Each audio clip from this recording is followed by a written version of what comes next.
আজকে বানিয়ে নিলাম মোরলা মাছের চচ্চড়ি। তো ফার্স্টে কড়াইতে তেল গরম করে নুন হলুদ মাখানো মাছগুলোকে ভেজে নিতে হবে। এইদিকে ওই তেলের মধ্যেই দিয়ে দেবো শুকনো লঙ্কা আর কালো জিরে ফোড়ন।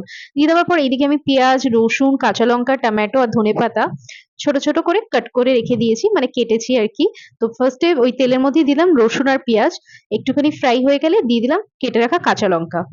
এরপরে এটাকেও ভালো করে ফ্রাই করে নিয়ে দিয়ে দিলাম টমেটো অ্যাড করে দিলাম। তারপরে দিয়ে দেবো পরিমাণ মতো নুন, যাতে টমেটোটা তাড়াতাড়ি গলে যায়।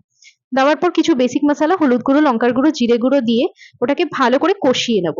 কষানোর পর একটুখানি জল অ্যাড করে দেবো, যেহেতু চচ্চড়ি খুব বেশি একটা জল লাগবে না, ভেজে রাখা মাছগুলো অ্যাড করে দেবো। তারপরে ওপর থেকে একটু ধনেপাতা দিয়ে দিলে এটা জাস্ট রেডি। গরম ভাতে এটার জাস্ট স্বাদ মানে অসাধারণ, যাকে বলে একদম ফাটাফাটি। এই ছোট মাছ খেতে কিন্তু ভীষণই টেস্টি লাগে, কিন্তু আমরা সময়ের অভাবে এই ছোট মাছ রান্না করি না, কেন কাটতে করতে ভীষণ ঝামেলা। ভিডিওটা ভালো লাগলে অবশ্যই লাইক শেয়ার সাবস্ক্রাইব করে দেবেন।